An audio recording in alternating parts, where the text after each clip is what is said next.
such a packed room. I know. In an effort to be respectful of everyone's time, we're going to start on time at 6. We hope everyone we know everyone should have gotten the letter. We posted it on Nextdoor and we put it in our Facebook group. So people know about the meeting. It's unfortunate that everybody's not here, but go ahead and get this started. So for those who don't know me, which I doubt there's not anybody who doesn't, but I'm Jeremy Scott. I am the HOA president. And then we have Mr. Von Gash here, who is our vice president. And we have Miss Aileen Jackson here, who is our member at large. And we were a 5-person team. We did lose a couple of individuals throughout this period. We did have to remove a person from the board because they were not following the bylaws of the subdivision. We all have to pay our association dues and have 0 balances. That's the expectation we set for the neighborhood, for the neighbors. So it's unfair to have a board member serving who did not hold up their end of the bargain there. So they had to be removed from the board. We also had a resignation. We had a board member who lost a child and they stepped down from the board. So hoping to replenish the board today. So the purpose of this meeting was twofold. It is our annual meeting. And we were hoping that we get a better turnout because we haven't been getting the turnout that we thought we'd get even in the neighborhood. So we're hoping on a cold day when people would show up here. But there's that, and also board elections today. So really quickly, I guess I'll just kind of go through what we've done over the last couple of years and really what we've accomplished this year. So when we took the board over, I think we all kind of walked in with this grand image of, oh, there's plenty of money sitting in this account, and we're going to do all these great things, and we're going to throw up these amenities, and it's going to be, what we want it to be. And we found out very quickly that that was not the case. Actually, we found out a portion of our neighbors had been defrauded, and we had a situation in which quite a few individuals had paid a fraudulent individual claiming to have started a homeowners association on behalf of Miller Park, and had been paying their dues consistently to that individual. There was some legal action taken, and then the board made a decision to forgive the balances on those individuals who could show that they had actually made good faith payments to that individual, to clear their accounts and keep them moving forward. Also, we did hire an attorney to help us start to collect on those accounts that were delinquent through the actions of the owner, not through a fraudulent situation as well.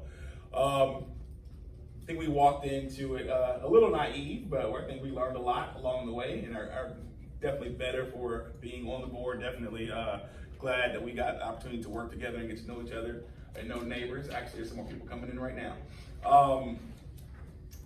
In doing that, we, I think, have made some great strides in the neighborhood. We're not necessarily where we want to be, but we've come a long way from where we were. So over the last couple of years, beyond starting committees, beyond having the Harvest Fest and organizing our Halloweens and all of those types of things, we have our committees that now do our yards of the month. We have a decoration or a beautification committee that puts out decorations. We were able to go through and rebuild the front entrance. So for those of you who use the Shire Drive entrance, you guys remember that the entrance that was there was about to fall apart. It was built out of stone veneer and foam. We actually went and had it rebuilt, added extra lighting, extra landscaping, all of that kind of stuff to the entrance to help just up the curb appeal for Miller Park.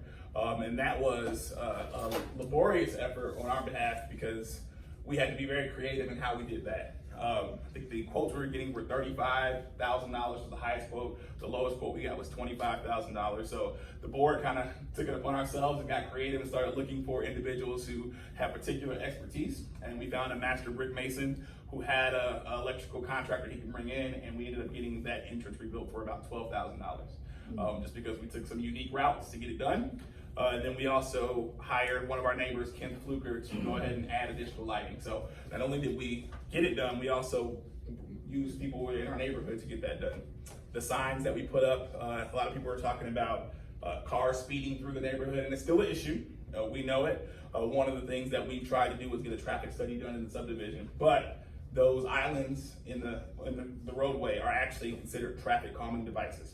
Because that is the case, it made it very difficult for us to get any funding from the county or from the city to go ahead and do anything there. But we did at least go out and get some signage made to just bring to people's attention that you are in a subdivision. There are children at play, you need to slow down.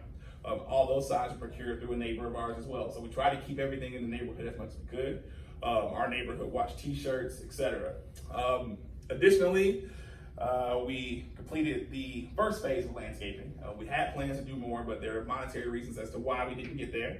And we'll kind of go through that as we go through the financial statement for the 2020 year, and we'll talk about some of the delinquencies as well. But we did plant new trees on Shire, all the way up to, from the middle of the subdivision all the way straight to the back. We hit all of the cul-de-sacs in the back of the subdivision that had not had any sort of treatment. Now, I know it's not perfect. There are some areas where we need to go back and do some infill and those types of things, but we went from having nothing at all to at least establishing something and getting us started. We cleared the hillside on Shire Drive. There was a hillside going towards the back that was so overgrown you couldn't even use the sidewalk.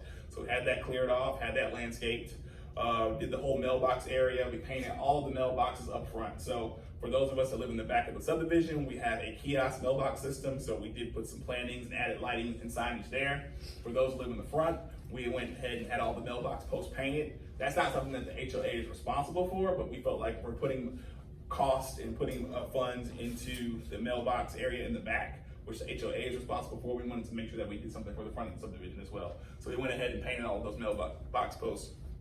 And really just our events, our Harvest Fest, those types of things that we have going on, our decorations. So you're gonna see as we get closer to the holidays, the whole front entrance is gonna be decorated. Actually, all three of them will have some sort of decoration going on there. So definitely excited about the holiday decor. So much more. I mean, there's been a lot behind the scenes. You didn't mention the camera. I didn't even get to the cameras yet. So one of the things I think is a common thread we always hear in most of the meetings is, where is our 350 going? And we're going to talk a little bit about where that 350 goes, but we want everyone to know that nowhere in that 350 does it include security. But we, again, got as creative as we could get, and we had cameras installed, and those cameras served a purpose. For sure. They did help us catch an individual who was coming into the subdivision and turning their truck around. For those who live on Valace Lane, they will know the horrors of semis coming in and turning around and knocking down trees in the middle of their cul-de-sac. So we were able to catch on 2 occasions an individual that was doing that, because every time a tree has to be replaced, the association has to eat that cost. So we're at least able to go after them and get that. And also able to catch a couple of other situations as well. But we've decided that we need a better camera system. So we have moved over to the Flock system, and that will be installed. I think we're now 6 weeks out from the 8 weeks. Okay, so 6 weeks from install date. It's that popular, they have that big of a backlog. So 6 weeks now until that date for installation of those. And those are license plate readers, which will help us capture more information as well. And temporarily, and this is temporary, we have evening patrols going on in the neighborhood. And so that's going to be going through the holiday season. In the holiday season, we'll have to make a decision on what we want to do. And actually, the great part about that, and we're glad that people are here, is if that's something the neighborhood wants to continue, we're going to have a conversation about how we handle our assessments going forward, because that is going to be an additional cost that we have to add in for. So that's all I can think of. Mom, you have anything? Ms. Jackson, anything you can think of or want to add? We covered it. All right, that's like I covered it. So that's, I guess, what we've gotten done so far. And we're gonna go ahead. I have to add a few words. Just for anybody that may be considering the position of being on the HOA board, just so you know, it's not just coming to these meetings. So sometimes we're pulled away from our families. We're having to attend hearings and attend meetings and meeting in neighbors' homes for different decisions that may need to be made, or conference calls and all kinds of things. So just when you take that into consideration as you get ready to vote today, or even maybe running for the position, just know that it does require quite a bit of your time outside of the annual meeting or the meetings within the neighborhood. There are several instances where you're up talking to the other members on the board and stuff, sometimes in the middle of the night, because an incident has occurred and we're trying to figure out what we need to do as a homeowner association. So just know that there's a lot of time and effort that has gone into the last 2 years of our service. But I think overall, like Jeremy said, we've learned a lot. It's been a pleasure. One great thing about the board you have, we really care about the neighborhood. So just keep all those things in mind. And thank you for allowing us to serve for 2 years. And that's it. Jeremy, on the landscaping. Yes, sir. That's every year that we, change company, how does it? No, we have a contract with a company right now. The issue that we have is the reason we've changed companies twice so far is we are on the low end in terms of budgeting for a landscaper. And so, generally they start off really good and things kind of, to get the contract, and then about halfway through the contract, things start to trail. When you saw situations like the burn up grass or leaving clippings in the street. So we've been working with the landscapers we have right now, and they've done a lot better job in terms of keeping it up because they want to maintain the contract. But generally, we try to maintain that contract for as long as possible. There's a 30-day clause in all of our contracts that we have with any vendor that we have to give them 30 days notice. And as long as they have 30 days notice, they can then we can notify them that we want to end our contract. So there's nothing that keeps us obligated to into a long-term situation that we have to stick with them. I'm just going to add on real quick to what Yvonne was saying, really quickly. She's right. You take that into consideration for anybody who wants to run for a board position, that it is not just the meetings, it is middle of the night stuff, situations on vacation. My wife will be the first to tell you that it occupies a lot of my time. Being at work, I've had to have conversations with the attorney. I've had to stop things for hearings. We've had to contact each other when we're on vacations to handle business. So it's not just that, and you also need to have a thick skin. And that's important, especially in the age of social media, when you have things like Nextdoor and stuff like that, because there are going to be people who will call you out by name. There are going to be people who will voice their disdain, not to the board, but just in the public. And you never see their faces at meetings, and you don't see them show up to anything else, but they're the first ones to hop on the internet and make their complaints, or they are the first ones to have a balance that's not paid, but are criticizing the work that you're doing. So you have to have a thick skin because you can't respond to everything, and you can't respond to everyone. And you also have to know that you're not going to make everyone happy, but your goal is not to make everyone happy. Your goal is to do what's in the best interest of the association. That's why we were put in this role. There's a reason we all bought our homes in Miller Park. And the idea of having a good homeowners association is that from the day that you buy your house moving forward, the neighborhood should look as good or better than when you move into your neighborhood. That's the goal. And that's what we've been tasked to do. And so it doesn't always make everyone happy. Some people ask for things that we just can't accommodate. Generally, though, I think we've had very few situations in which we've had to turn down someone's request. We might have to ask to make a modification, work on some sort of compromise, but I think we've only had one situation in which we had to tell them no, and that was literally because they were going to be, what they were trying to construct was going to kind of encroach on their neighbor's property. But other than that, it's been a pretty good situation in terms of that as well. Just think about all those things. Be open to having people come ring your doorbell, because we've had people who have had situations they weren't happy with, and they walk around to your door and come to your house. So keep that in mind as well. It's not what you want, but and generally when somebody comes to ring your doorbell, you want to react a certain way, but you have to step into the HOA frame of mind that you have to be customer service oriented, and you kind of have to hear out those situations as well. So keep that in mind if you're looking to run for a board association role. But also, there's all this bad, but there's a lot of good. Like there is a lot of good. You meet a lot of people. There are so many people in this neighborhood that we don't know, that you really don't get to know until you're on the board. And we had a meeting a few weeks ago on safety, and something came up, and somebody asked a question about why we don't hire certain people, or their thoughts on why we don't hire certain people. Well, one, when you come to these meetings, you'll find out that we try to work within the neighborhood for most of what we get done. So signage, shirts, we've had our Harvest Fest, which highlighted businesses in our neighborhood, because our neighborhood is full of small business owners. That stuff's fun. That's all the fun stuff we get to do. seeing how diverse our community is, because sometimes you look at your neighborhood and you walk out the door and you see who's on your street.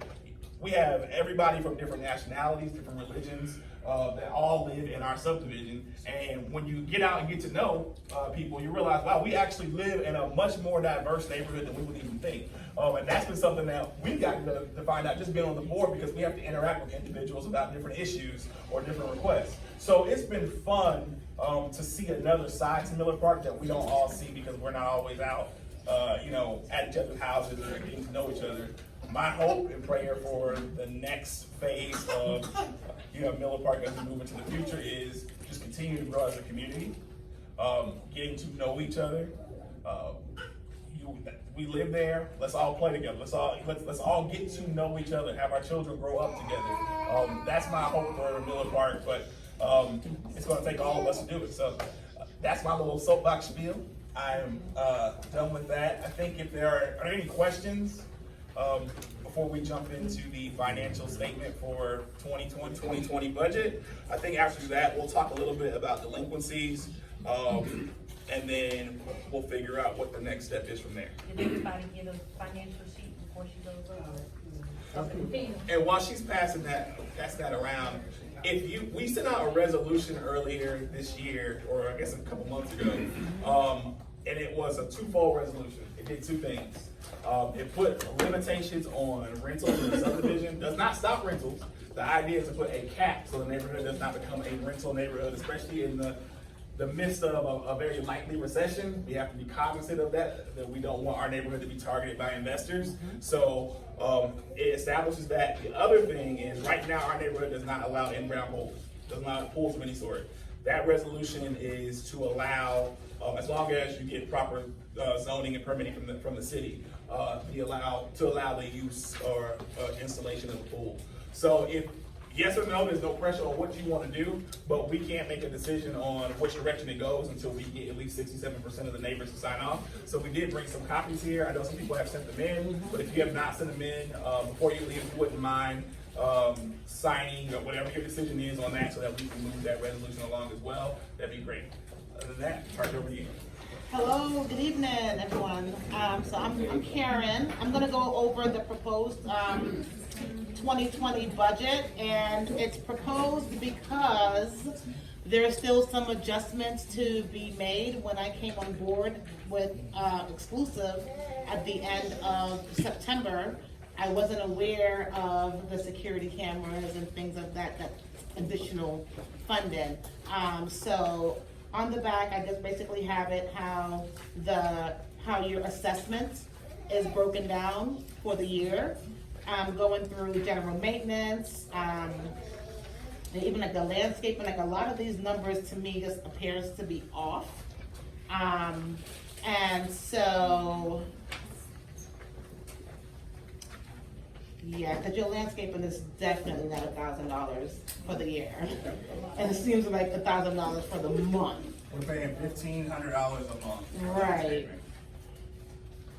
So like I said, this was, I came on board and this is the packet that was going out to me. So it is a proposed budget. When everything is figured out with me speaking with the board, then a new budget will go out to everyone in the community, and you will see how your funds are allocated. But just know that the $350 that you spend per year with the HOA goes through now to your security cameras, your landscaping, Secretary of State, general maintenance, pine straw annual installs, anything additional such as the association event, if you guys have to pay for that. Legal fees right now is a huge thing. And so just think about it if you want to go line by line and take your $350 and kind of divide it up, like, okay, well, $16 a year, you're paying $16 to $18 a year for landscape, which is pretty cheap to keep your community looking good. I've also attached the statement of revenue expense so that you can actually see what was spent from January 1 until I printed this up yesterday to yesterday. So if you take a look at this one here, it's broken down for you where how much money was spent this year and how it was budgeted last year and whether there's a variance, if there's an overage, or if there is a shortage on that.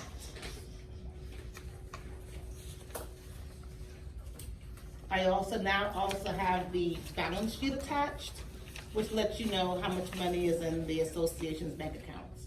I try to stay as transparent as possible. There's no secrets as to how funds are being spent.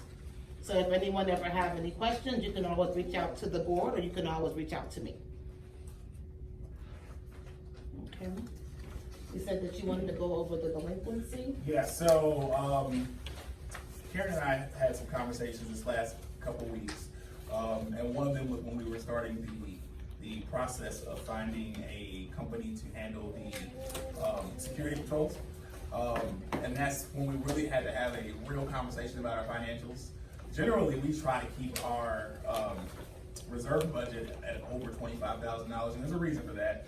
Things come up, like when trees get knocked down, or if somebody takes out an entrance, or if we have to have one of the detention ponds cleared. I think the quote that we got for one of the detention ponds was $10,000 to clear it.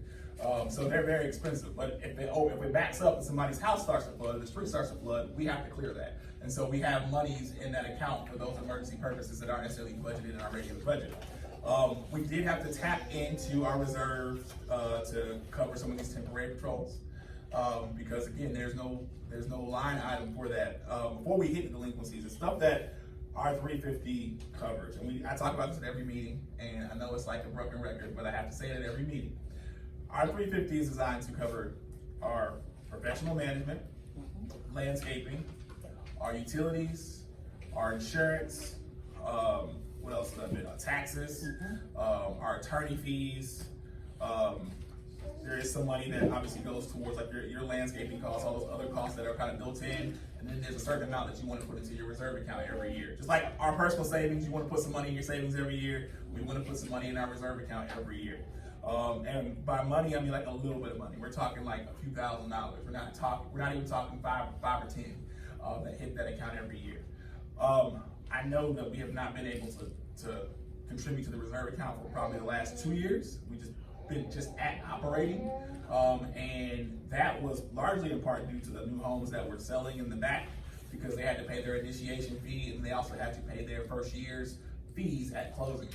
I will tell you that we have quite a few neighbors, and I think there is it's not on the sheet that you have, but it's on the sheet that I have, and there's quite a few neighbors that are delinquent. I think, what was our balance? I have the sheet over there, but I think it's like $77,000, $76,000 in arrears. And guys, this is after $26,271.22. That's a lot. Now, we always talk about, we want what we want, and a lot of us that are here, people who are here, people who are paying. I mean, listen, I'm just gonna be honest. If you're not paying your association dues, you're likely not showing up to the association meeting. So the people who are carrying the association are sitting in this room, which is why we hired an attorney, which is why our attorney has been pursuing individuals. So it is a long process, I will say that, because people do ask, well, what's going on? The attorney takes about 15 cases at a time, out of the number that we have going towards, I think it's 68 that we have that are delinquent. He takes 15 cases at a time. It's an upfront cost of about $1,500 to the association. We recoup that once the judgment is received from the courts. So we do get that money back, but there is an upfront cost. And it takes several months, because you have to go through the phases of serving people, you have to send out notices from the attorney's office. So it's a long process to recoup those funds. We try to make sure that people see where their money's going in the association by doing these activities and doing these improvements, so that people can see that your money's not just sitting in some family account, it is going somewhere. But we are a long way from even having any sort of amenities at this point in time, based off of where our accounts sit right now. The other thing that we always say too, which again is like a broken record, but has to be said, is that when we do add amenities, as we add them, it'll be a scale approach. It's not gonna be everything's here at once. Probably start off with something small like a playground and hit tennis courts, then start building your way up. As those things come, the association HOA fees are going to increase. And I want to explain this because we got this question at our safety meeting. We kind of took a little bit of a detour and got into some of this stuff. Other neighborhoods, that cost for the construction of those facilities was built into the cost of your home. So that builder said, all right, I got 200 houses, so I'm gonna spend $150,000 on amenities. I'm gonna divide that amongst all these houses, build it into the sales price of your house. They never really paid any money for that. And those neighborhoods are still paying $500 and $600 annually for the maintenance of those facilities. If we want to get anything put in, we're going to have to pay that cost. There is no dividing it out amongst the sales price. We're here. So we're going to have to take that cost on, which means we're going to have to borrow that money, because even if we had it in our reserve account, we wouldn't touch it, because the idea of a reserve account is an emergency fund. So we're going to have to finance that. No bank is going to finance anyone with a balance sheet like ours right now, because they want to look at your delinquency rate, and our delinquency rate is way too high for us to even get financing to go ahead and do some sort of amenities in the neighborhood. So that's one. Two, when we pay that back, there's interest on that loan. So not only are we paying that loan back, we're paying back the interest on that loan, but at the same time, we still have to then pay for the maintenance of what we just installed. So all of those things fall into that cost. Now, we all would love to see some amenities, and the association, and this is where it comes down to you guys, are gonna have to make a decision when we start to move towards those things. What are we willing to do as an association? What is a comfortable number as an association that we're willing to pay annually? Because there's going to be an increase in that. I don't think we would ask for an increase until we had something tangible on the table saying, hey, this is coming, so we have to prepare for this in the next year. But that's something that you're gonna have to think about. The same thing goes for security. Right now, it's an extra $1,600 a month. Now, that's the cheapest one I could get, okay? And so that's the cheapest one I could get, and again, people will say, why didn't you just hire so-and-so? We need to have a licensed individual who's patrolling the subdivision. The reason is if you hire Joe Blow from down the street, and Joe Blow tackles somebody in your front yard, and that person gets hurt, that person Joe Blow just tackled, they're not suing Joe Blow, they're suing you.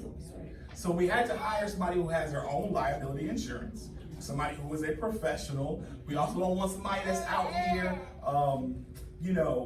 looking at our kids and assuming that just because our kids are in the neighborhood, they're up to no good. You have to find people who have a good reputation. So there are things that go along with that. The cheapest person we found was $1,686 a month, and that is on limited patrols. He patrols 7 days a week. It is not constant patrol, so they hit the neighborhood, the entire neighborhood, in car and on foot 4 times a night.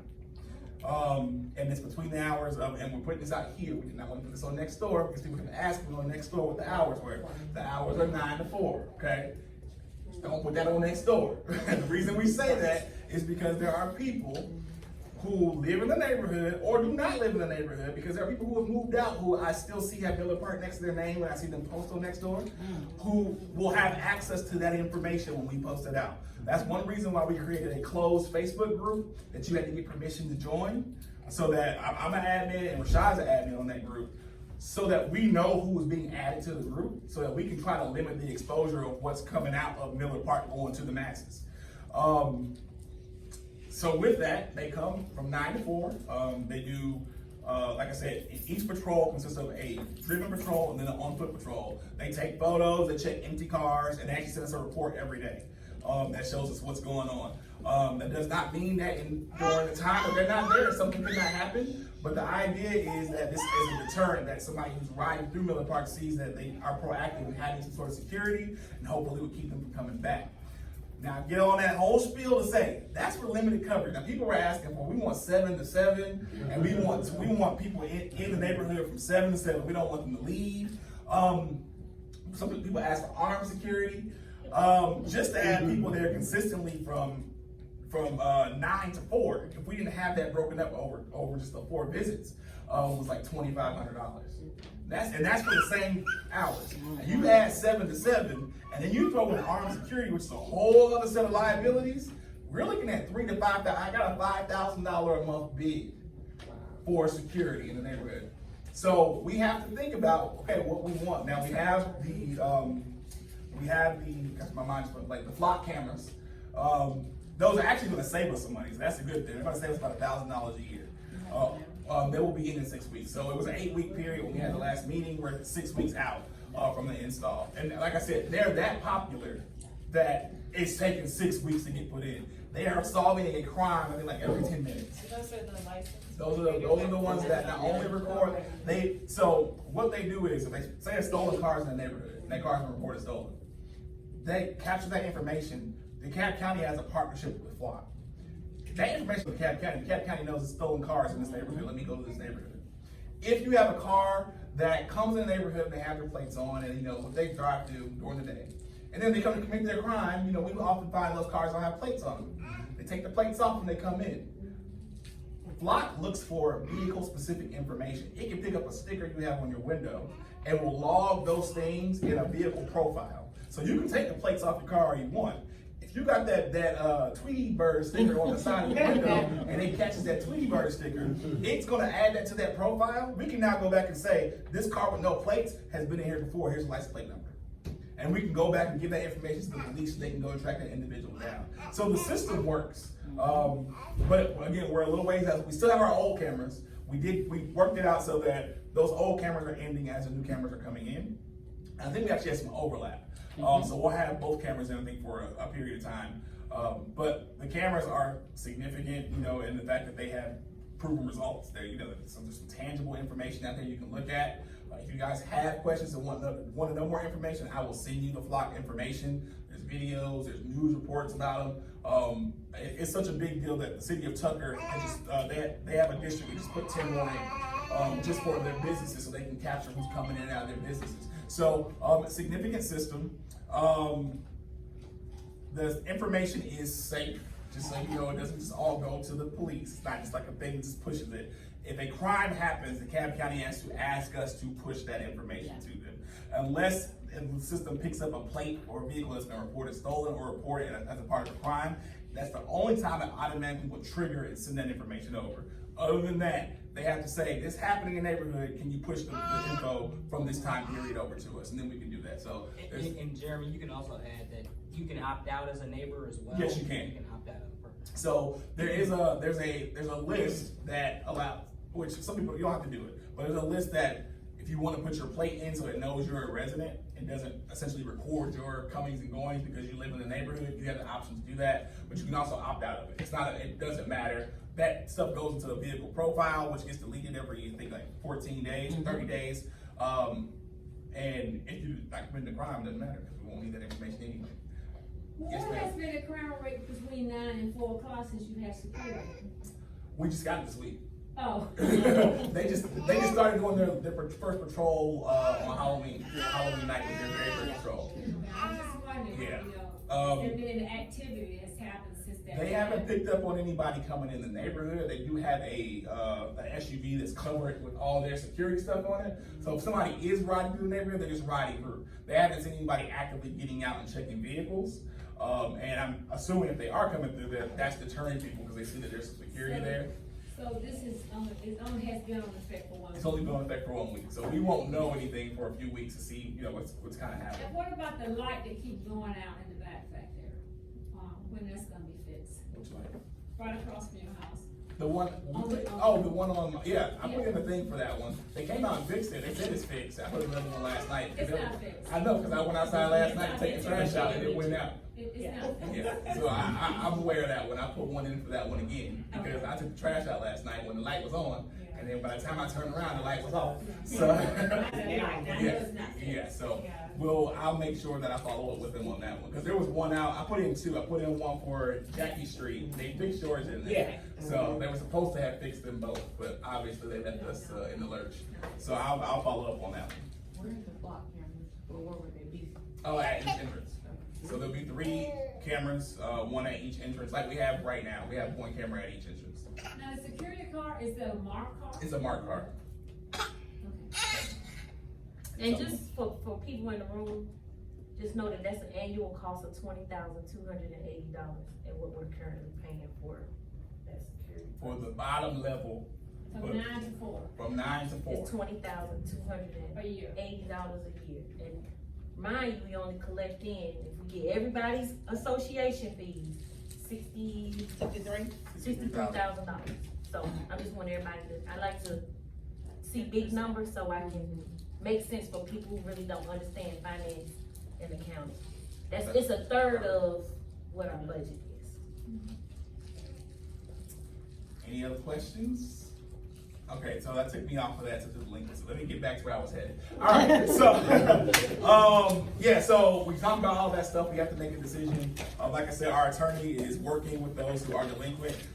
The last thing we want to do is have to take somebody to court and get a judgment. There's so many steps in between. There are, trying to work out payment plans. There are quite a few people who have jumped on a payment plan, so that is available. If you do fall behind, please just don't pay it. Call the association. Let us know. We can work out a payment plan situation so that you can stay current. It's better to pay a little bit at a time than not pay at all, because it costs you more in the end. I will tell you that we had a situation where the issue was $400. It cost them $6,000. Okay? So, please, call us, do, smoke signals, whatever you gotta do. We'll come to you, we'll figure something out, to help them along. But please make sure you're paying that. With all of that, and share with your neighbors too, your next door. Sometimes people, you talk to your neighbors will say, well, I'm not paying my association dues, you can put a lien against my house. Well, if you do hear that from a neighbor, let your neighbor know that we are not an HOA anymore, we're actually legally a POA, and that a POA will foreclose on your house. I have another question. What about neighbors just keeping their yards clean, mowed and stuff? So that's a part of that too. That situation that cost somebody $6,000 was $400 because the association had to finally break down, hire somebody to go and clear out their yard because they refused to cut their yard. And then we billed them for the costs to have to go in and take care of their yard work they wouldn't do. So you pay someone to come and take some of those yards? We had to pay somebody to come in to cut their yard because they refused to cut it. And then we had to bill them the money for the yard, and they refused to pay the bill for the money for the yard, and that turned into fees and fines and attorney costs, ended up costing them $6,000. Now, they could have done it themselves for probably about $100. But they wouldn't. But they wouldn't. But what happens What is about a neighbor billing a neighbor then? Billing the, what? like if a neighbor go and cut the grass. Oh, well, that's between the neighbor and the homeowner.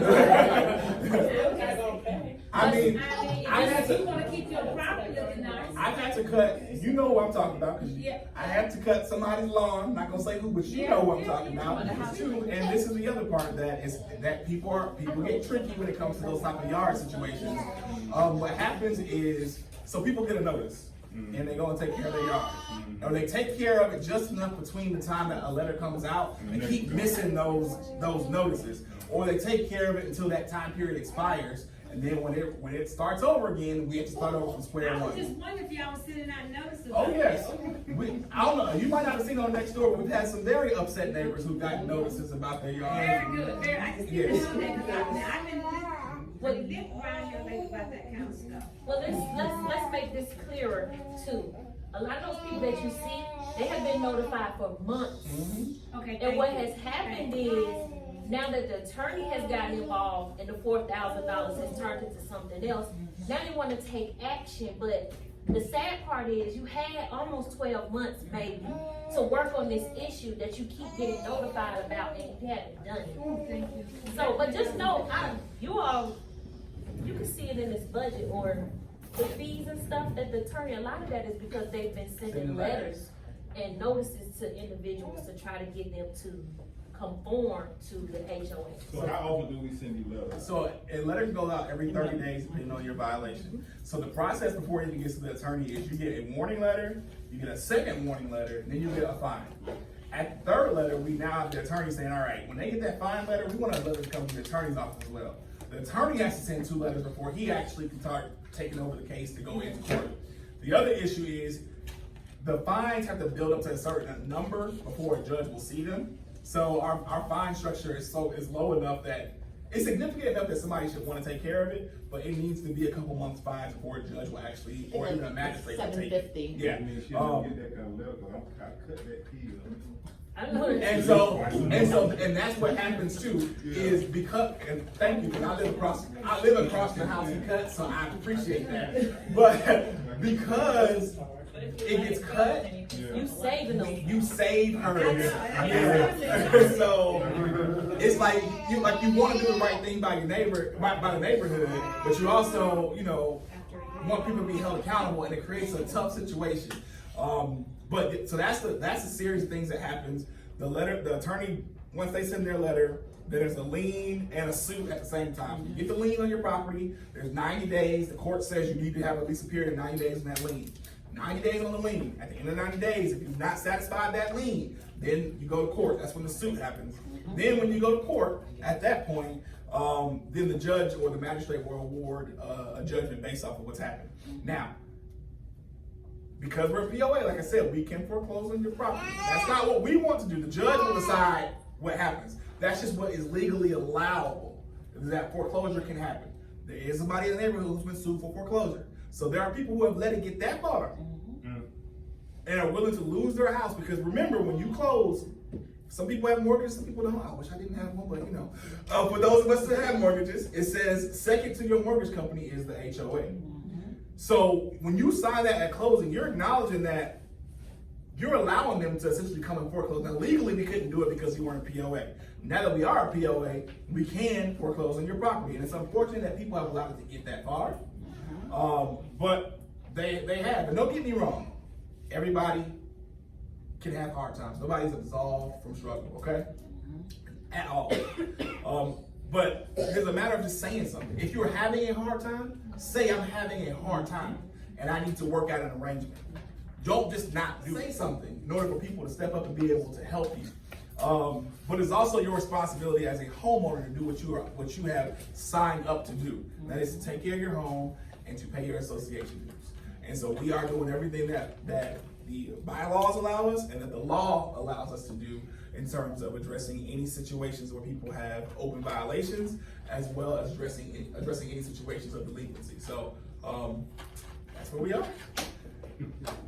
Any questions? Yes, ma'am. Question about the security, when it was mentioned briefly during the safety meeting, at that time you was talking about it being available through the holiday season, but it sounds like with the numbers Javon is giving, it's gonna be year round. So that was an estimate on what it would cost to be year round. Okay. So the contract we signed ends on 1/1/2020. Okay. And we did that so that we could kind of assess their performance and see if it actually makes a difference. Because it doesn't make sense to pay for something that if it's not making a difference in the neighborhood. So that gives us the opportunity to assess that. And also we had limited funding trying to kind of push us through the 1/1, and we kind of had to make a decision at the start of the year on what we wanted to do moving forward. Any other questions or comments, concerns, needs? Okay, well, Get to the point, sir. let's get to the next thing. The next thing is, unfortunately, we needed 28 homeowners to be here to have quorum to conduct business, which is voted. So your current board members will remain unless they decide that they would like to step down, or if they would like to open up the floor and appoint 2 other homeowners that are eligible with no balance. You can go ahead and say whether or not you would like to join Jeremy and everyone else on the board. 2 more. So before you move on with that, what do y'all think? Okay, be honest. How do y'all feel about that? Okay, I mean, because even though, yes, we are still going to be your board members for next year, it's not going to change that we're board members for next year, but how do y'all feel about that? Because I just want to know. I mean, How do you feel about you all? about us remaining as board members. You guys agree. Let's be honest, you don't remain board, because you Exactly. just said you don't have enough people to vote. And if they had that concern, you know, you're here, they'll be here. Let's not change that, let's change some other things in the subdivision. Okay. And then with that, then I am going, there's been some, okay, so since we get to nominate somebody, let me ask you something real quick. As we get to a point, we have 2 members, because there's 3 of us, so we have 5 total, so 2. We need somebody who we're trying to encourage to run, anyway. And so that person is here. And so, Rashad, since we get to appoint a board member, we just talked real quick. I don't know if you saw that little meeting we had. What are your thoughts? You know? I graciously accept. All right. Okay, so there is one position left. Can we ask if there's anyone in? Yes, is there anybody Yeah, go who's ahead. interested? That's what we want to know. Yes. Is there anyone in this particular room right now that was interested? Can we ask if there's anyone in? Yes, is there anybody Yeah, go who's ahead. interested? That's what we want to know. Yes. Is there anyone in this particular room right now that was interested in serving on the board in some form of capacity? It's not that bad, y'all. I know we made it sound bad like 10 minutes ago. It's not. Okay, so, Explain what the description is, what do you mean? Like, well, right now we have need for a secretary, and we have need for a treasurer. A treasurer. So technically, exclusive handles our balances for the most part, our financials. But we need that gut check to make sure that we're being smart with our expenditures. So we have an opening for really either one of those. We haven't really figured And you out. guys who's would gonna always do what yet. And we meet may and change our And titles, change. Right. but we haven't really got there yet. Yeah. We're trying to get the 5 people at least, and it can always be 6, but we're trying to get the 5 people at least. And I think once we come together and talk amongst ourselves, we'll either change roles or fit people into whatever roles they would like to be in. what do y'all need the secretary to do? Whenever we meet, we take notes. We have to take minute notes. Secretary, whenever we have like conference calls, the secretary will take down points from that call so we can remember stuff that was discussed, and even sometimes stuff that might have been said by either party. The secretary is just there really, I mean, not just there as a member, but really they have a very important role. Yeah. They're recording everything that we're And you're pretty much talking and you're about. also, the secretary is also the automatic proxy person unless someone designates another homeowner or friend, the secretary holds all proxies. And then you send me the minutes after the meeting. Anyone interested? And But it's not so much that we're gonna say you'll be the secretary, like I said, because then we will, once we get our 5 people, we talk, and we see what. only problem, we can't do that. Is because you can only have one person per household. One person per house. Oh, sorry. That's the only issue, because. But we already know you're gonna be in the back. I mean, I know, we know who really runs the situation. I'm really the vice president. Yeah. Anyone interested, I see some I'd like to smiles. nominate Jimmy. And Jimmy the Jeweler. Every meeting. I mean, all you gotta do is look. We can do digital minutes. You just press record, and then. Who came up with that idea? I nominate her. Well, that's my wife, so she can't do it. That's a good idea. It's really not that hard, just, if they're having the phone conferences and just, and just, respond to my emails. Yeah, that's about it. Come on now, Jackie. Come on, I see that lip. What's going on? Come on, Jack, come on, put your name down. We nominate. We would like to appoint. Jackie. Somebody. If you don't want to do it, we're not gonna make you do it. And you can't be. That's very clear. You can think about it. We don't have to. Let me think about it, because, it sounds good. I'm always the secretary in other organizations I've been in, and I'm just kind of just sitting back listening. That's why I wanted to know exactly what it is that you were I trying to did do. get a verbal request from Carol Booker. She would like to be on the board. Okay, well, who knows? How do y'all feel about Carol Booker? She's on the beautification committee. She's the co-chair. So what we'll do? So it's both of y'all because y'all are the co-chairs of that committee. So we will let y'all decide amongst yourselves. No problem. I mean, it's like hey. She called and expressed wanting to be on the board. So it's. How do you feel? Yes, no, maybe so. I'm sorry. Are you still a maybe? Do you want to? That's maybe. talk? Okay. I check with her. All right. So It's fine. we're gonna let them check, and then when we hear back from you guys, hope like this week, we'll have that final position, filled. But, yeah, the pressure is on. Look, you wormed out of that one. So, well, with that, again, let's welcome Rashad, our newest member to the board. Is there anything else we have?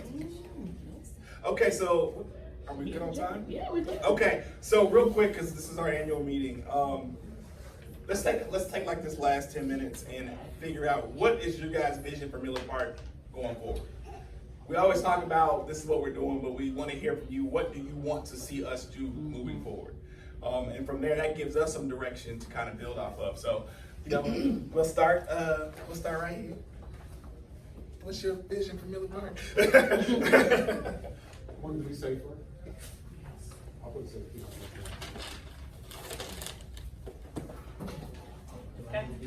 Oh, you like? I'd like to see the front beautified more. What would you like to see? The front. What about it would you like to see us do? Some more greenery. And Okay. here, like you said, the decoration is coming. You mentioned that before everybody got here. But just some things that could really just stand out. Okay.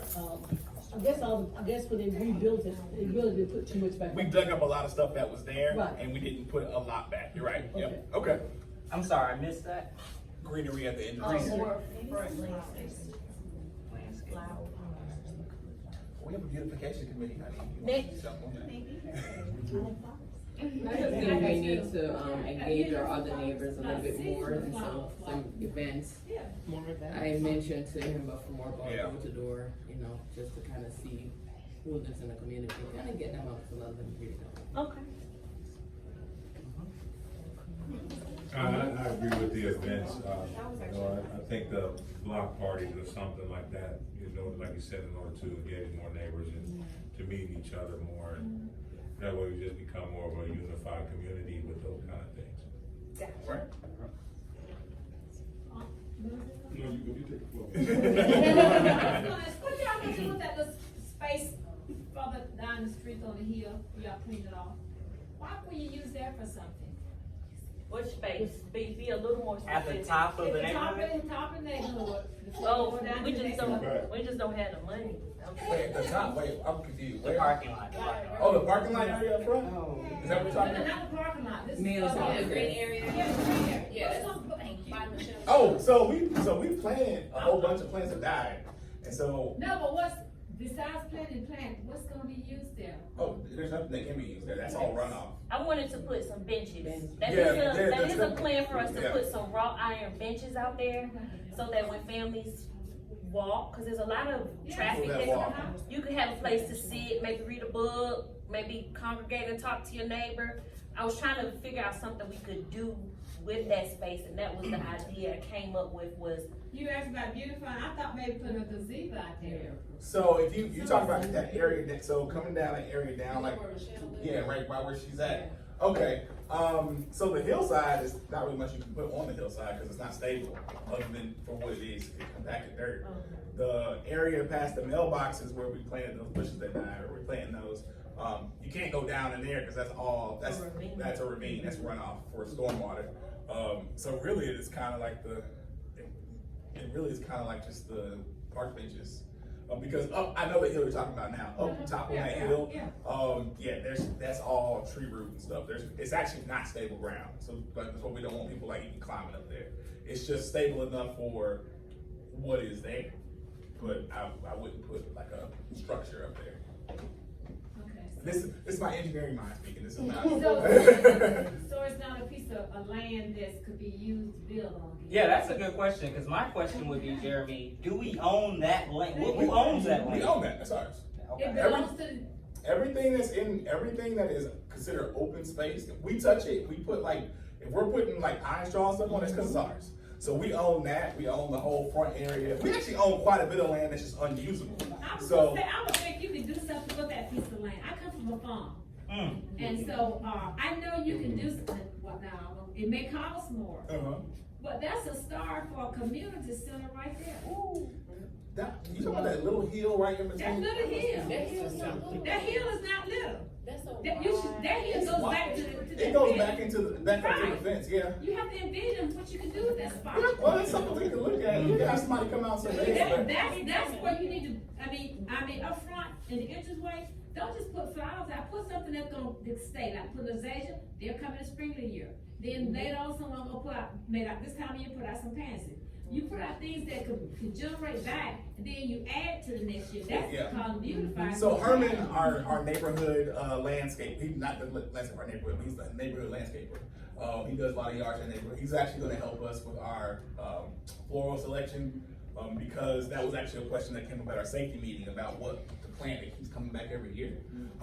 He actually gave us some good information on what types of plants go there, which types don't. So he will be part of that process. So that way you don't have a repeat of turnover. Yeah. But back to that spot of land, don't let people sell you short of what you can do and cannot do till you looked into it. That's Because true. really, you answer a question I always want to know. Does it belong to the association? That's our See, way. when you increase on a piece of property like that, what you building revenue for the community. That's true. And that's what we have to think as young people and older people going forward. If you let the lives dominant, it's gonna be there. And people not gonna come in because the building is done, they can do it. They have washed their hands. If we don't do anything, hey, y'all can kick it. That's something to think about. We'll take a look at it. That's what you have to think. Yeah, we got somebody come out and actually survey it and see if it's stable land. Yeah. I just wanna make sure I'm hearing that right.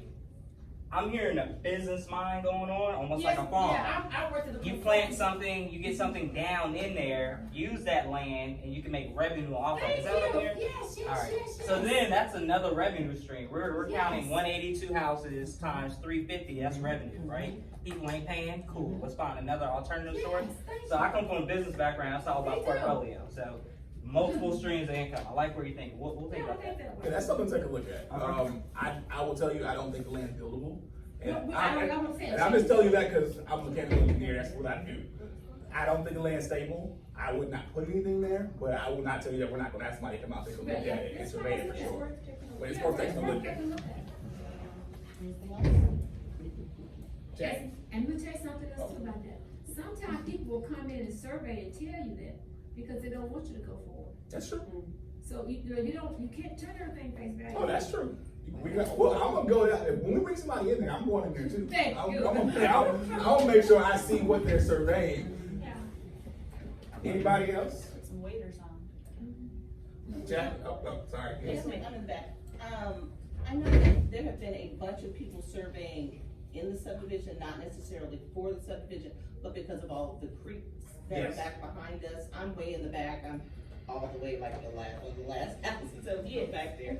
And they have been out surveying all of this. So I mean, it'd be just easier if we could just Get one of see them their to, survey. that's true. That's true. Versus paying for the survey, because I'm sure it's not cheap. No, it's not. So, That's true. so. We can actually call the county. To be able to find out why, because they've been in my backyard, they've been in everybody in the cul-de-sac backyard. And there is another common area in the back where I am, and that, I don't know why the landscaping people don't realize that that is common area. Which place is that? Okay, so if you're coming down Shire, all the way to the very end of Shire at the back, you have the circle, but there's a patch of land that there's one house here, it's, I can't remember, it's Terry and somebody on one side, Loretta's over on this side, and there's just a big open patch of land. That land, for some reason, the landscaper. They're not hitting it? Okay. We'll make She sure had, it's there. her lawn guy has been hitting it since Okay. she moved in. So that's stuff we have to know so that we can direct the landscaper to But take care of it. that's a nice piece of land, and if you ever are driving down I-20, you wonder, is that where we are? Is that our subdivision? If you look where all of those barriers are, there's an open safe space. Yep. That is that open space because the creek runs right through there. So there is no barrier Right there. So yes, it's very loud back there. Which you know that you are getting a barrier up. No, it is So, I'll talk real quick. So they are putting in an express bus lane that takes, they're putting in, I mean, we want rail, but they're putting in an express bus lane. That's coming from like, I think Stonecrest Mall all the way out to downtown versus rail. So part of that surveying they've been doing is that they're going to add additional sound barrier at Wesley Chapel and coming up our area at Panola. So you guys should be getting sound barrier, to enclose that space as well. And it's part of the reason why they're probably out surveying So some they've of been that out, they've been space out a too. lot, they're out there a lot. Because they're also doing some stormwater runoff work, into the South River. Because for those who don't know, our neighborhood does back up against the South River on one side of the neighborhood. And then also the gas backs up against protected green space. For those on the Mace, back in the back over there, a portion of your land actually backs up to protected green space. So I will find out about the survey, but you should, I don't know, I think in the next year you should be getting barriers to kind of close off that section. Because of how our area is zoned, where that property is zoned, they were actually, DOT by law was supposed to put up barrier, but at the time they were doing the barrier project, there was no houses back there, so. Any other? No. Anything to add on the living room?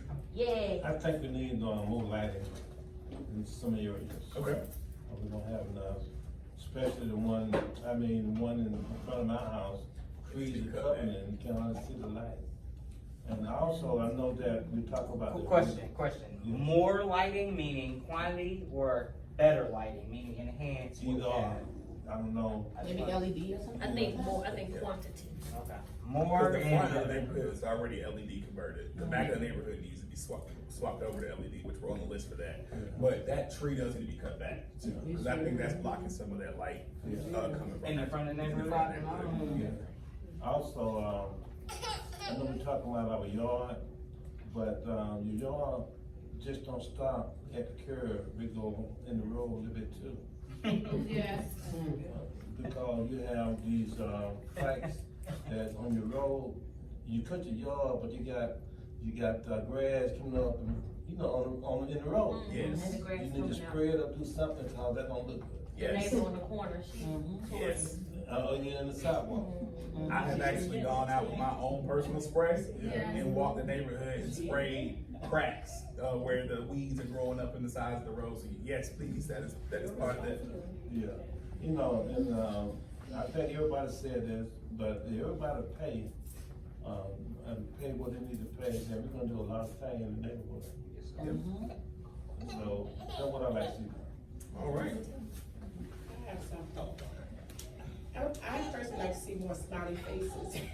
I smile every time y'all pass by. You see me? Whoever pass by, I wave, I can't see you, Not you're too talking, many, I not too wave. many, not too many. I'm being honest, not too many. I have people look me right in my face and never says a word. I took my horn, nothing, so. But some of that is, especially with these dark windows, you can't even see if they're waving or not, you can't see. Okay, well, what happens when they are standing outside? They got shades on, Jackie, they can't see. No, that's not me, but that's what I'm asking. For, somebody posted on Miller Park homeowners, on Facebook about stop signs, people stopping at stop signs. Yes. I am in Shire, I'm at the back.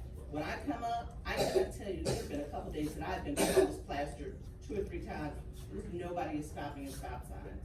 I mean, I know it's easier, you don't assume anybody's coming from whatever direction. And people are just hitting it. They're coming off their street and they're just going right out in there. I mean, somebody literally almost had me that day. And then I just stopped and I looked at her and she was like, no, dude, stop. What? We were outside one day and that happened. Somebody sped by us while we were cleaning up outside, and she goes, "Slow down!" And they just, did they speed up or they halt? Yeah, they sped up. So, yes, California, the California roll doesn't work when it comes to a complete stop. Correct. Yeah, you gotta make that complete stop. To piggyback off of what she said, I think we need to make a post or something about what right of way is, because people don't understand, if the car's parked on your side, you need to wait for the incoming traffic if there's no cars on their side. There's a lot. And I'm the person that blows the horn, so if y'all, I'm sorry, but if I'm to the point where I'm first shot, I'm gonna blow the horn. I don't care if I'm in the neighborhood, I don't care if it's 10 o'clock at night, I will blow the horn at you. And then I like to see the front of the neighborhood paved on the other side. So Yeah, I that's, do use that entrance sometimes. that So is that's been actually an not an issue. HOA thing. But I'm glad you mentioned that, because that's a question that comes up all the time. So our streets are public, they're not private. If they were private streets, then we would have been able to take care of that. Of course, our HOA fees would be through the roof, because we have to take care of the road maintenance. I put a video on our Facebook page, and I put it on next door too, I think. I went to the city council meeting last month, and I spoke to the city council, because I wanted it as a matter of record. The mayor came out to our neighborhood and committed to getting that road paved. So I went out to city council and I wanted it on the record. So at the end of the year, when we go back, and if it's not done, it's a matter of public record that you committed to get this done. But the city, from what he told me at that meeting anyway, is that they have been working with DeKalb County to get it done, because that was supposed to have been taken care of when we were still DeKalb County, unincorporated area. But because we're a city, they're working out essentially who's gonna pay for it. I think the city will probably end up doing it, but they're trying to get DeKalb County to cut them a check to do it. I think it's where we kind of sit right now. Chairman, in the front entrance on Shag Grind, where they had the accident, and then, they were at the sidewalk, where the curve there, who's supposed to be fixing that? That would be the county too. We can put that in as a road repair request. So we need to do it. Yeah. Jeff, have we had the fire hydrant check since the subdivision been completed? I wouldn't know about that, but I would probably say no. We probably need to check into it. Okay. Because they say it's common for a lot of dirt and debris to be in the line. Okay. After construction, and a friend of mine was telling me they watched the house burn to the ground because the fire truck got filled, the pump truck got filled with all the debris that was in the line, and was not able to put out a house fire. Okay.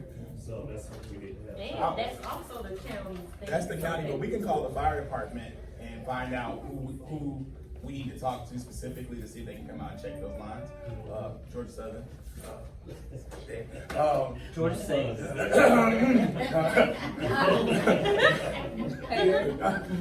Southern, not state. My son. Okay, well, still a smart choice, you know. There was, the fire hydrants, the one in my front yard was painted silver and it's kind of rusty looking. Then down the street, before you start into the second phase, it's red. I don't know. Bright red. Bright red. We just showed up one day and it was red, and I don't know if they decided to paint it red. I don't think that's a legal. I don't know what the deal is with that one. Cause there were people out like in the neighborhood doing things. Y'all notice a lot of stuff. Thank you so much, cause I ain't checked that. Yeah, I'll check on that and find out, cause it might need to go back to silver. I get it, red, you want people to see it. But yeah, it probably Like, what is this? It looks like a dog spot. we had somebody in the front door purple, so you know. Somebody painted their door purple? Yes. We're on top. We're on top of it. They've already got it. They already got notice. Party house. Y'all, It's more lavender. it's lavender. That's even worse. Can I also ask this question? This is I guess a pet peeve of mine in my life. It's on the inside of the door, right? But it's a graphic, say that to say this moving forward. We got the big windows up on top, you know what I mean? And myself being the graphic guy, you know what I mean? I wanted to do like a rosette kind of stained glass kind of thing. Yeah. You know. You just have to submit your Submit a request. request. That's it. Submit your request. We have a lot of neighbors who have changed the glass on their front doors. I tinted mine. And just put a request, like for tinting, if it's not necessarily something you have to do, but for like something like that, you would need to put it in, or anything. I changed my shutters, because again, if you got a notice about shutters, it's not just you.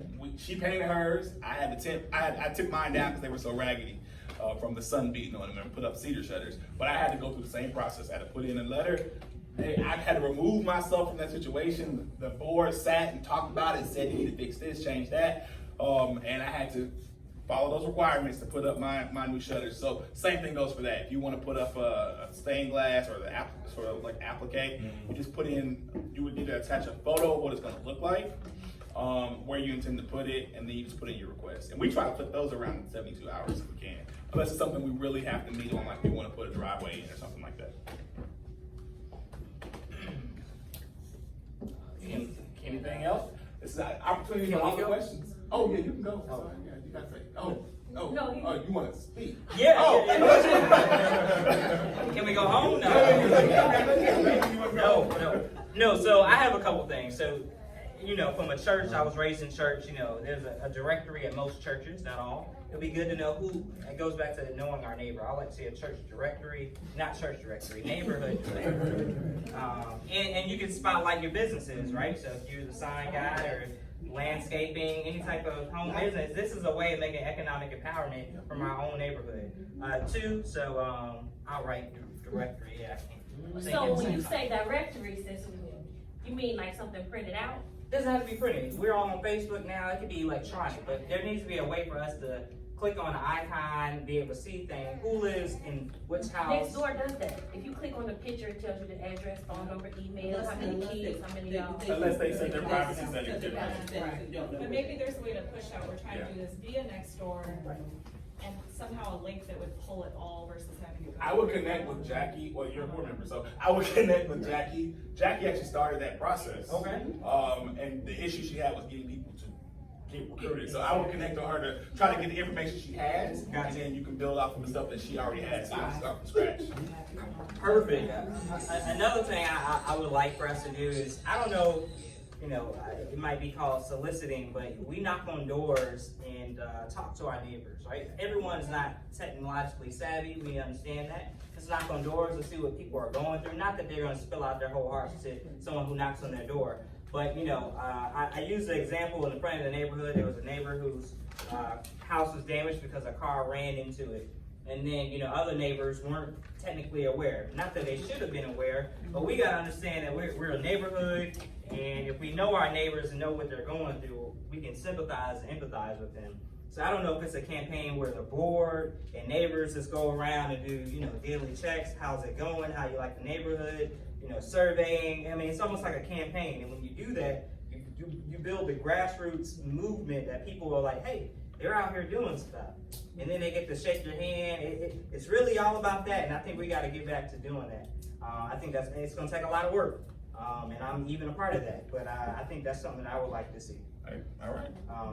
I would like to see, again, more events. We talked about that. But also, is there a way that we can spotlight our kids? I know we do it during graduation time when they're graduating, but what about the kids at Academy Scholars? I mean, there's a whole crew of them that go to Academy Scholars. How can we highlight them when they're doing great things in STEM, right? I mean, these are our kids, these are our futures. We got to talk about it.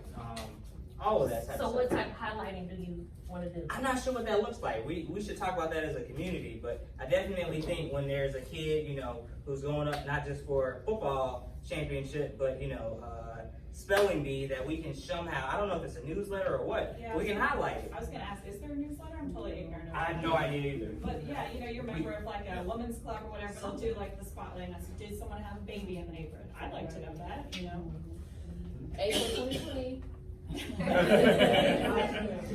A wedding, you got And let me say this too, with everybody in the room. Use Nextdoor. Highlight your kids yourself. Say stuff. Say, hey, it was good seeing your smiling faces this morning. Like, I got Nextdoor doesn't. No, I understand what you're saying. I'm just saying this is just my own comment. Use it. Don't just it doesn't just have to be Jeremy saying something or. And it doesn't only be something that's negative. Say something good. Share. Use the platform, because maybe if they see other people using the platform besides the same 4 or 5 individuals, it may want to pull other people in.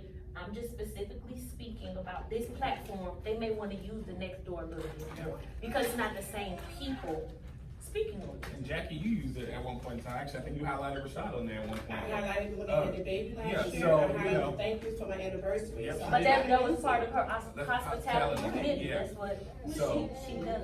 Would it be better to put that on, per se, Miller Park Facebook, because there's not everybody. Probably, so that we need. And I would say that You can push stuff out to Miller Park neighborhood only, but you have to specifically tell it Miller Park only. So when you see people sharing it, that's because they're not making it specific to just the neighborhood. But that function is there and it's available. Okay. And I think we have more people, ironically, using Facebook than they do next door. So be surprised. I see more people who are on our Facebook page than I see who actually are on next door. Or actively use their next door. So that would be a good place as well, in addition to the supporter newsletter. But again, everybody, all this stuff costs.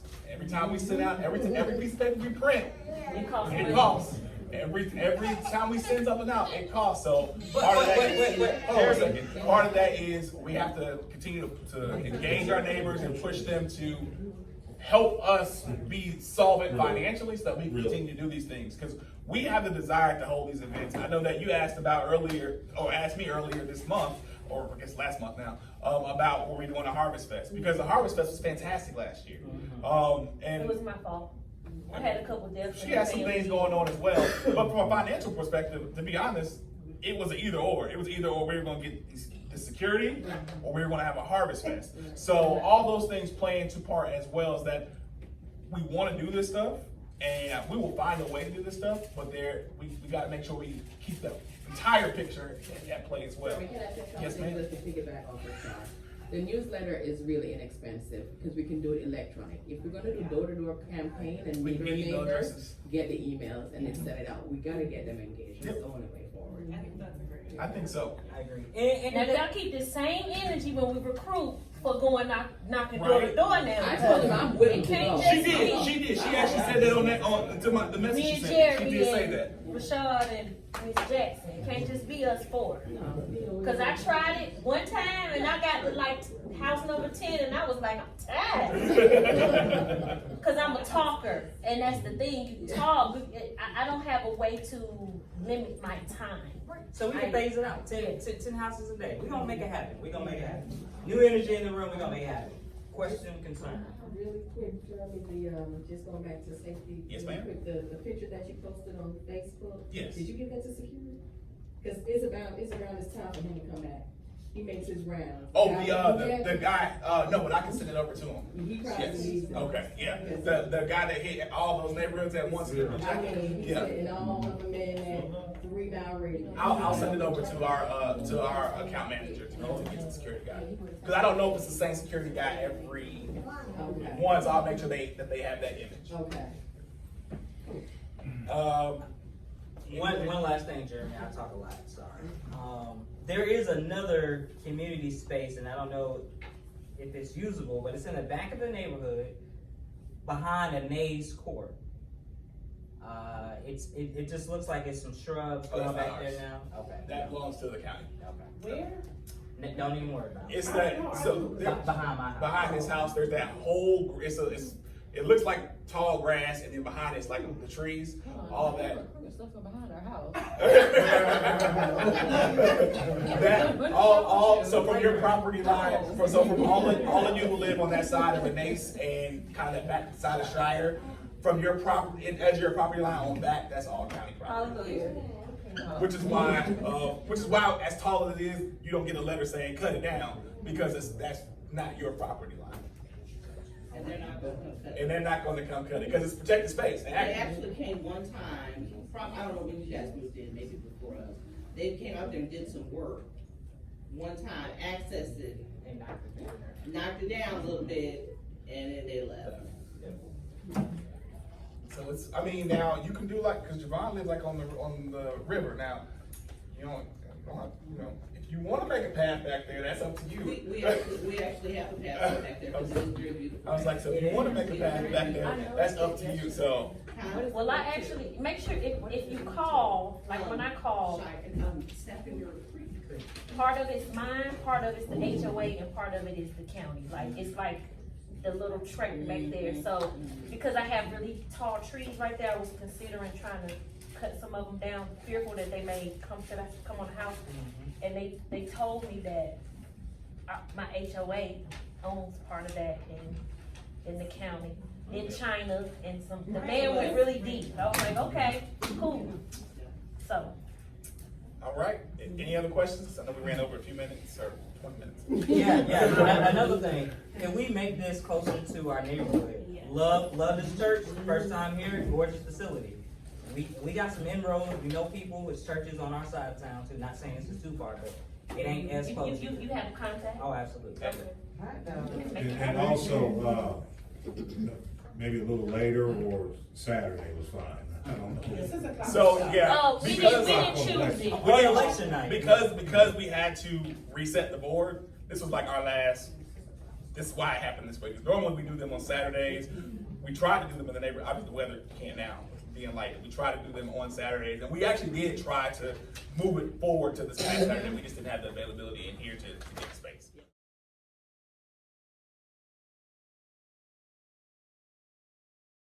Any other questions? If not, we're going to adjourn this meeting. Do we have any more of these forms? Oh, yes, please, if you need to sign that form.